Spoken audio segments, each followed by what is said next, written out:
Hey guys, how's it going? Onward here, Talking in Traffic, episode 13. And what would it look like if things were easy? It's a question that I always ask myself.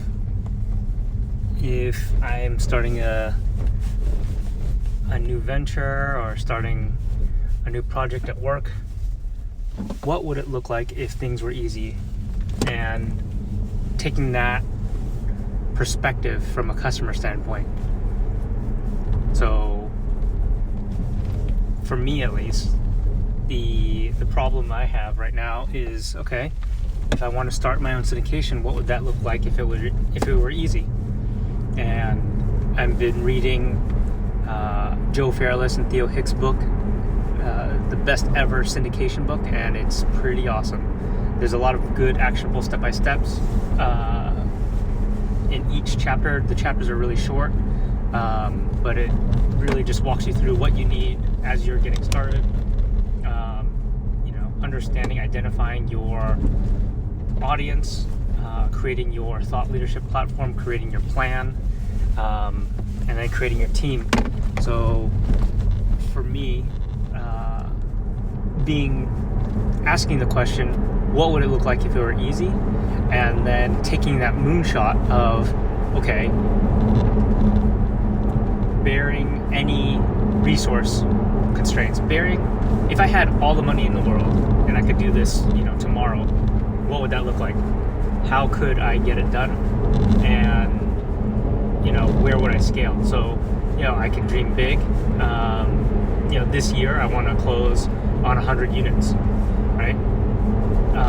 In 5 years, I will be at 1,000 units. And what does that look like in acquisition fees, in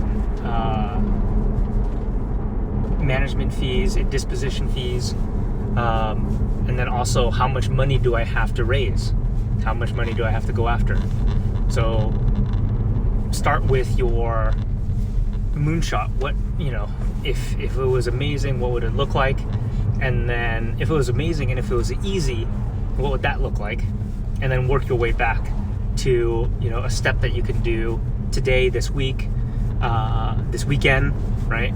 This hour. What phone calls can you make? What can you document?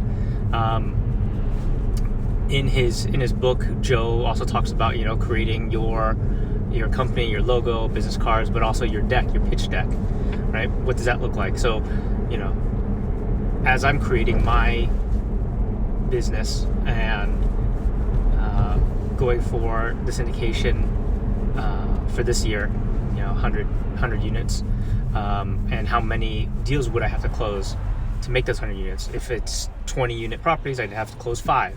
What does that look like? And then how much would I have to raise? So inside the business deck, outline what the business plan looks like. And sometimes people think, oh, business plan, that's really formal.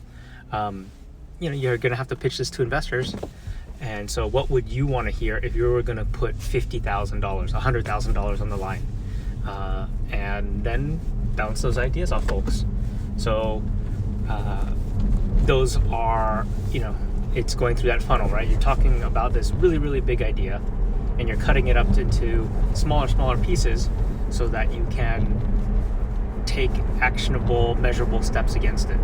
And so then you don't also get discouraged by churn or by inaction, right? If you are spinning your wheels around something, then it is really best to reach out, ask for help, or bounce, don't be afraid to bounce those ideas off somebody.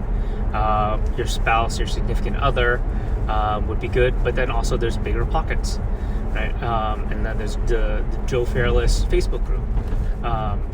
You're just putting yourself out there, and it will be good to get more knowledgeable feedback. And there's a lot of helpful people out there that have a lot of experience and want to help, which is great that they want to give back. And so start with your big moonshot, and then ask yourself, what would this look like if it were easy?